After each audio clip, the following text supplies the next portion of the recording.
Ya, shalom anak-anak Mi, semuanya kelas 12. Bagaimana kabarnya, Dek? Sehat ya? Nah, harapan Mi semuanya masih mengingat materi kita minggu lalu, masih membahas tentang kemarin kita membahas tentang apa? Tentang tokoh dan penokohannya. Nah, sekarang kita masuk kepada materi kita yang baru, yaitu tentang menulis tanggapan tentang perundungan secara kreatif. Ya, Miss bacakan dulu tujuan pembelajaran kita hari ini. Tujuan pembelajaran kita hari ini adalah siswa mampu satu, memahami jenis dan dampak perundungan. Yang kedua, menganalisis contoh teks tanggapan. Yang ketiga, menyusun tanggapan yang logis, kritis, dan kreatif. Yang keempat, menunjukkan kepedulian sosial melalui tulisan. Ya, langsung saja kita lanjut. Nah, materi kita hari ini adalah menulis tanggapan tentang perundungan secara kreatif ya. Jadi kalau ada yang dipahami boleh ditulis supaya ada pertinggalnya ya, Dek ya. Jangan nggak aktif ya. Nah, kita bahas dulu tentang perundungan.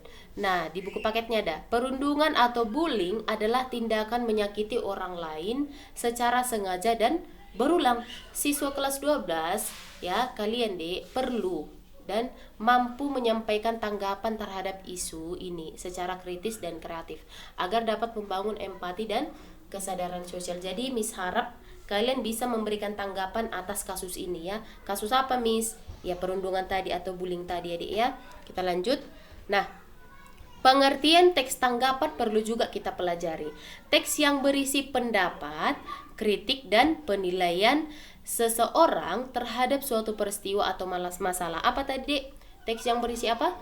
Pendapat, lalu kritik dan penilaian terhadap penilaian seseorang terhadap suatu peristiwa atau masalah. Nah, di dalam konteks ini, Dek, siswa atau kalian harus mampu menanggapi sebuah kasus perundungan dengan memberikan evaluasi, argumen dan solusi yang kreatif. Nah, ya, kita lanjut kepada struktur teks tanggapan dan contohnya. Yang pertama apa strukturnya, Miss? Pernyataan pendapat atau evaluasi. Nah, di bagian ini berisi penilaian awal penulis terhadap fenomena bullying.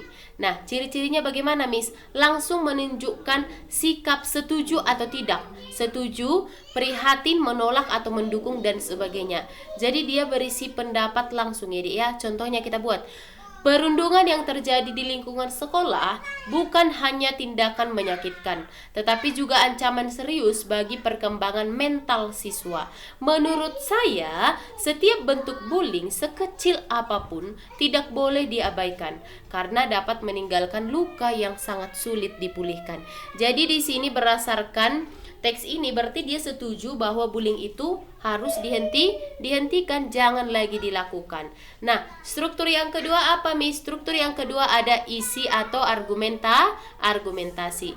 Nah, isinya apa? Berisi alasan, bukti, contoh atau fakta yang mendukung pendapat. Ya, kita lanjut. Nah, tadi isi atau argumentasi. Nah, berisi alasan, bukti, contoh atau fakta yang mendukung pendapat.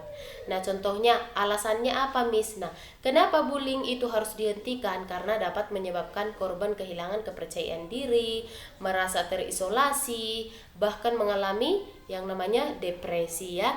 Nah, ada lagi contohnya disertakan. Contohnya ada kasus seperti ini. Nah, fakta yang mendukung apa? Kita tampilkanlah fakta-faktanya. Nah, inilah maksudnya isi atau argumentasi ya. Kita lanjut kepada struktur yang ketiga, ada penegasan ulang atau simpulan. Nah, kesimpulan ini yang mempertegas kembali pendapat dan memberikan dorongan atau solusi. Jadi di dalam kesimpulan ini ditegaskan ulang pendapatnya tadi, tetapi bukan hanya menegaskan, tapi memberikan solusi. Contohnya, oleh karena itu, saya meyakini bahwa sekolah harus menjadi ruang aman bagi semua siswa. Nah, setiap orang perlu diajarkan untuk menghargai perbedaan dan berani menolong ketika melihat temannya dirundung.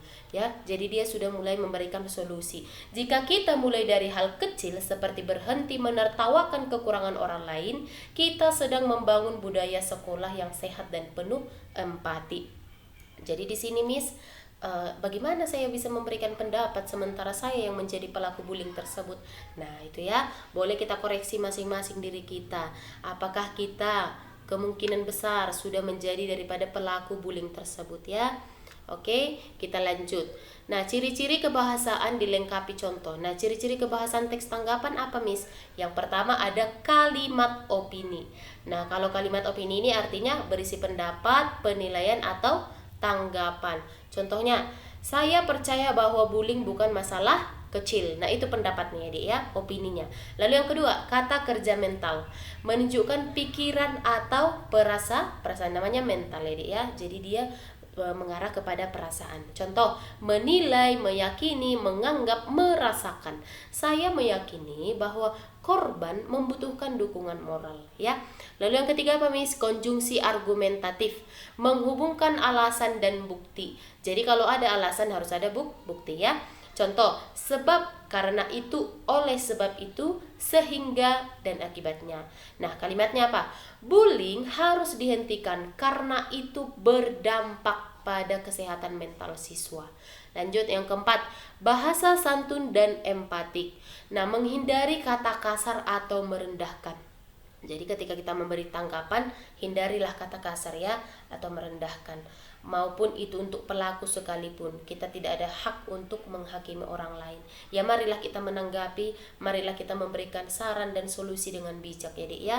Harus kelihatan kita sebagai orang-orang yang terpelajar. Nah, bahasa santun dan empatik itu seperti apa Miss? Menghindari kata kasar atau merendahkan tadi. Contohnya, siswa yang mengalami perundungan perlu dibantu, bukan dia lemah ya. Jadi kita juga harus seperti itu berbicara, membutuhkan bantuannya dia, bukannya karena dia lemah. Harus kita pintar-pintar kita berbicara lah, jangan sampai kita menyakiti hati orang lain deh ya. Lalu yang kelima apa? Gaya bahasa kreatif ya. Kita juga perlu menggunakan bahasa yang kreatif ya. Contohnya ada metafora, analog, atau ungkapan imajinatif untuk memperkuat pesan. Contoh, kata-kata kasar itu menampar hati lebih keras daripada pukulan. Ya, terkadang memang lisan kita ini nggak bisa kita jaga sehingga menyakiti orang lain ya. Terkadang karena perkataan kitanya orang lain terluka, bukan karena fisik, bukan karena perlakuan kasar kita dari pukulan ya, tetapi karena dari mulut kita, baik itu dari gestur tubuh kita, bahasa tubuh kita ya.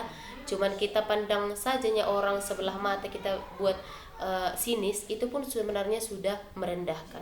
Jadi harus kreatif ya. Nah, kita lanjut. Jenis-jenis perundungan. Apa jenis-jenis perundungan Miss? Nah, ini juga perlu Miss perjelas kepada anak-anak Miss semuanya, supaya kita juga bisa menghindari dan tahu apakah saya sudah termasuk ke dalam perundungan tersebut, pelaku daripada perundungan tersebut Miss. Nah, yang pertama apa jenisnya? Bullying verbal. Kalau dikatakan bullying verbal itu adalah menggunakan kata-kata untuk menyakiti. Jadi dia berasal dari kata-kata untuk menyakiti. Ya, contohnya mengejek, memanggil dengan julukan kasar, mempermalukan. Nah, dampaknya apa? Rasa malu, rendah diri, trauma.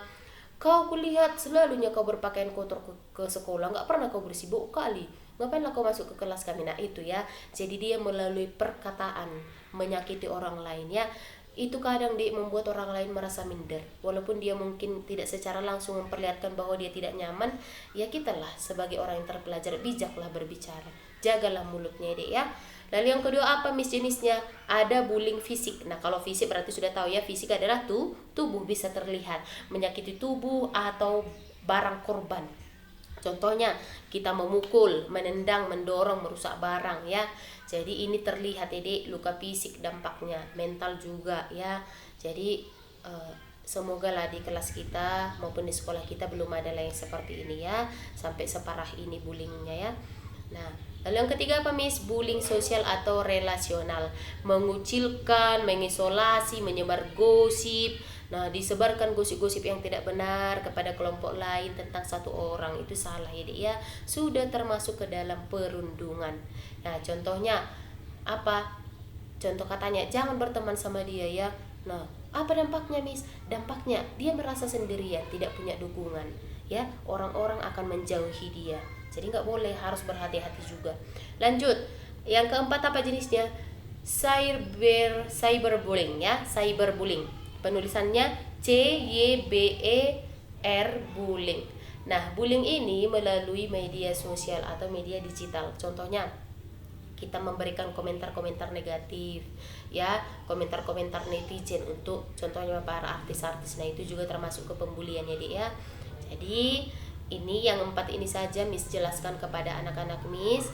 Miss harap yang keempat ini memang dipelajari lah dulu sambil diteliti apakah aku sudah pernah melakukannya ya. Jadi kalau sudah pernah, segeralah selesaikan, minta maaf supaya dampaknya itu tidak terjadi kepada korban.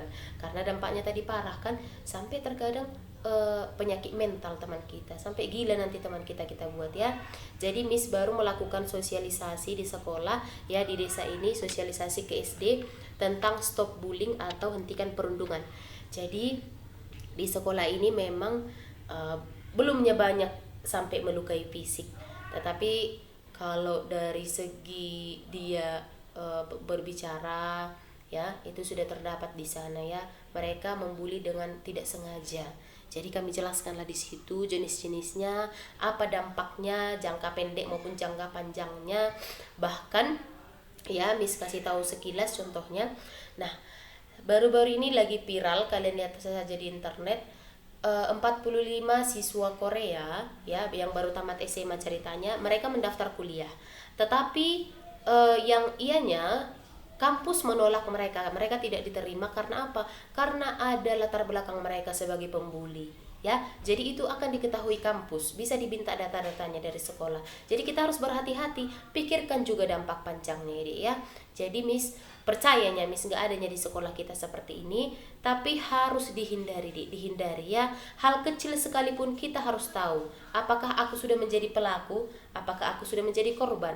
Jadi kita harus waspada ya, harus tahu batasan, harus tahu bersosialisasi dengan baik. Jangan sampai karena kata-kata kita yang sembarangan kita ucapkan, bercandanya nggak boleh ya, harus diperhatikan.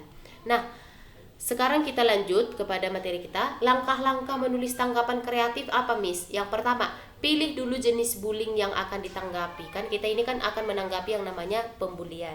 Nah, yang pertama pilih dulu. Nah, bullying yang mana yang mau kalian tanggapi? Apakah verbal, fisik, sosial, atau cyberbullying tadi? Ya. Lalu yang kedua apa? Tentukan sudut pandang kreatifnya. Contoh ide kreatifnya apa? Yang pertama, sebagai teman korbankah kau? Nah, kita kan harus tahu kita menanggapi ini sebagai apa kita posisinya. Sebagai teman korban kah? Atau yang kedua, sebagai saksi mata kah? Yang ketiga, sebagai kursi kelas yang melihat bullying kah? Maksudnya yang melihat bullying kah di sekitarnya. Lalu apalagi sebagai suara hati korban kah? Sebagai sekolah kah? Nah, maksudnya di sini kita berperan memberi tanggapan ya. Kita berperan memberi tanggapan, baik banyaklah jenis-jenis pelaku ataupun bisa kita perankan lakonnya nanti. Lalu yang ketiga apa Miss? Catat gagasan penting. Apa yang perlu dicatat? Mengapa bullying ini terjadi? Apa dampaknya? Apa solusi yang bisa dilakukan ya? Diingat ya. Lalu yang keempat, susun kerangka struktur. Susunannya seperti apa Miss? Ada pendapat dulu, baru argumen, baru simpulan seperti struktur tadi ya. Lalu yang kelima apa? Kembangkan menjadi paragraf. Gunakan diksi yang santun dan gaya bahasa kreatif. Nah, revisi. Yang keenam, melakukan revisi. Periksa penggunaan kata, argumen, dan kejelasan pesan. Periksa lagi apakah sudah memang sesuai. Nanti ada kata-kata yang tidak semestinya ya. Nah, tugas kalian apa Miss? Tugasnya sekarang adalah menulis tanggapan kreatif. Nah, pilih salah satu jenis bullying tadi, verbal, fisik, sosial, atau cyber. Lalu yang kedua, tulislah tanggapan minimal 3 paragraf sesuai struktur ya, sesuai yang Miss suruh tadi langkah-langkahnya. Lalu yang ketiga, gunakan minimal 1 gaya bahasa kreatif, sertakan solusi atau ajakan. Nanti dikirim ke grup ya Dek, gampangnya tugasnya kan. Pilih nanti jenisnya, baru kalian analisis lah, kalian buatlah tanggapan tadi, oke? Ya, sampai di sini kira-kira pertemuan kita pagi hari ini. Di siang hari ini harapan Miss semuanya mengerti dan jangan mengabaikan tugas-tugas yang Miss kasih. tugas minggu lalu juga belum semua mengirim adik ya, tolong dulu jangan ada yang lalai dari tanggung jawabnya. Minta tolong Miss ya, supaya nanti di ujian pun Miss nggak kebingungan menambahkan nilai kalian. Kalau contohnya nilai kalian anjlok kan bisa Miss ambil dari situ. Taunya kalian kemarin nggak ada Miss buat remedial kan. Jadi hati-hati, dikejar nilainya. Kalau ada Miss kasih tugas kerjakan, enggaknya susah-susah tugas dari Miss kan, tinggal dikirim ke grup ya. Jadi semua harapan Miss, anak-anak Miss memperhatikan, melakukan tanggung jawabnya dengan baik. Ya, jadilah kalian seorang yang bisa dipercaya ya, supaya nanti kalian dipakai orang ya.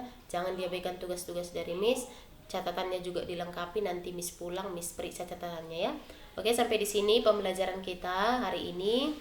Ya, semoga anak-anak Miss semua memperhatikan dan mengerti. Jika ada pertanyaan boleh ditanyakan di grup ya. Ya, sampai di sini. Shalom, Tuhan Yesus memberkati.